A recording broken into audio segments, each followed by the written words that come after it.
boss natin dyan. We are here right now at Kusina China. And we are so blessed dahil kasama natin ngayon si Sir Eugene. Sir, thank you for having us. Salamat, sir.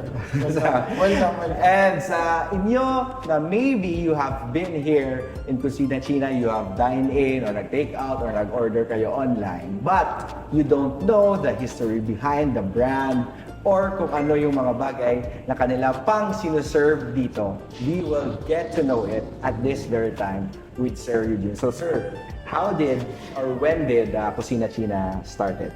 Bali, Kusina China started year 2008. Our first branch, main store located in Quezon Street, in a downtown area. So after a while, we moved to a bigger place, which is SM South Point. No? After our contract expires, lumipat na naman tayo sa panibagong area, which is dito na tayo ngayon sa Gateway Complex, no? Quezon Avenue, near Atria. Very accessible sa mga clients, sa mga guests natin. It's because nakikita tayo along the main street, no? So, yun naman yung gusto natin na mabigay na service sa mga customers, which is mabigyan natin sila ng magandang serbisyo, magandang place, location, at the same time, we have enough parking space. Bon. So yun, as you can see, ang ganda talaga ng lugar nila dito, and it's also great if you could drop by and visit Sir with the name Kusina China. Many people are asking, how did it start? Sino ba yung nagpangalan or what's the history behind the brand Kusina China? Actually, well, Kusina China, no? Kasi bakit? For me, gusto ko rin yung name recall eh. Ako rin mismo yung nag-isip ng pangalan. Gaya ng sabi ko, noong year 2008, it's because mas gusto natin yung madaling matandaan ng mga client natin, mga customers natin. So, kusina, kitchen, right? Yes. China is Chinese. So, sa name itself, malalaman mo na, they're serving Chinese food. Yes.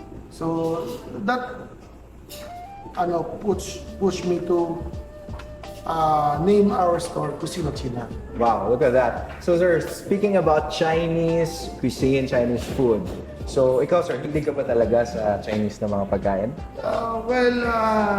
Hindi nga pagtatanong, our family in Manila is talagang nasa restaurant food business. Okay. No, so related ako sa Gloria Maris, which is very famous sa Metro Manila. No? It's a fine dining Chinese restaurant. Wow. Serving authentic Cantonese cuisine. So, yan yung nag-push sa akin na why not to put a small store here in Iloilo, which is yun na nga yung Kusina China. Para tayo mismo dito sa Iloilo, hindi na kailangan pumunta ng Manila to taste or to eat authentic Chinese cuisine. Kasi kung baga pag nandito tayo, mas marami tayong taong mapapaligaya, mapapasaya. Kasi alangan naman ta-travel ka pa sa Manila para lang kumain ng authentic Chinese food. Eh kung pwede naman pala dito. So there you have it. If you love authentic Chinese food, come and drop by dito sa Kusina China. Sir, we're doing this. One of the advocacy that we have in front of us is for the next generation. Maybe merong mga aspirant that also would want to start their own business, syempre sa restaurant industry, sa food industry. What is your advice for them, sir? Well, the real score sa Chinese sa restaurant in any food business, common, masarap tingnan kung maraming tao. Yes. No? All the while, akala ng lahat, madali lang, basta maraming tao, okay na yung negosyo. But sa totoo lang, ang restaurant business is very, very stressful. You need to look not only yung upfront, kundi pati yung back end. Yes. It means you operate not only para to serve our customers. Siyempre, you have to think also paano naman yung expenses mo. So, kailangan marunong kang what do you call this? Ibabagay mo lahat-lahat in order for you to be successful in this kind of field, restaurant. Grabe. There you have it. Grabe yun. The restaurant business 101 tips yun kay Sir Eugene. Sir Eugene, I will not make this long, but if you could invite our viewers to come here, and ano ba yung mga food na they would expect coming in here at Kusina China? Well, I guess some of our viewers or followers mo, sir, already know Kusina China. Yeah. But I still believe marami pa rin hindi. Yeah. No? So, here in Kusina China, we serve authentic Chinese cuisine. No?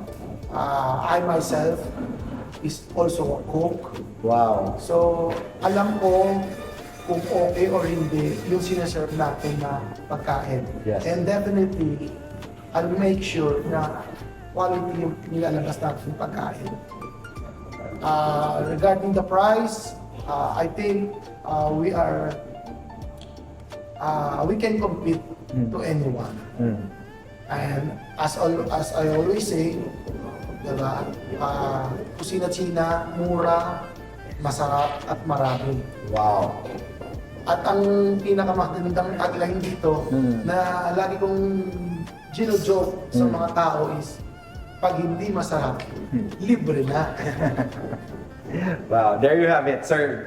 Before we end, sir, simulation, when a person is first time at Kusina China, ano ba yung ma-recommend mo talaga na i-order nila? First, I can say, try nyo yung dim sum product natin. Dim sum. Because why? Our dim sum product is freshly made daily, not frozen, not coming from other establishment or coming from other places. It's freshly made daily. Why? Kasi kung titignan niyo yung sales namin or yung orders even sa mga Grab apps or food panda delivery apps, parating yung mga dim sum product natin laging nauubos. So, minsan nga out of stock na. It's because we need to replenish daily. So, 100% guarantee, pag umu-order ka ng dim sum sa amin, masasabi ko na freshly made, 100% authentic. Especially the taste. Hindi nyo na kailangan magpa-Manila para pumunta ng Manila para kumain pa ng mga authentic dim sum dishes. And also, same sa ating mga roasting product. We have roast duck, soy chicken, white chicken, seaweeds, honey pork asado. No? Then also our short orders. Because why? Ako personally, I make sure sa inyong lahat, tinitikman ko yung pagkain natin. So definitely, ang hinahabol ko rito is consistency. Yes. Ibig sabihin, kung kumain ka ngayong araw, ito yung lasa. Kahit bumalik ka pa next week or sa susunod na buwan, yun at yun pa rin ang lasa. Wow. Makakain mo dito sa Kusina China. That I guarantee.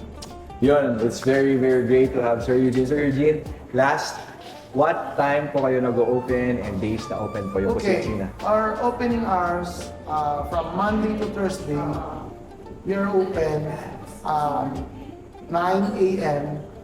till 11 p.m. Wow. But during the weekend, Friday, Saturday, Sunday, we open early as 7 o'clock in the Wow. morning till 11 p.m. Wow. in the evening. Why? Because pag weekend, maraming nag-go early pa, nag-go to church. Yeah. So, they can drop by here to eat congee, lugaw, in short. In Tagalog, lugaw. In Ilonggo, what do they call it's like arroz caldo. Na. Lugaw man.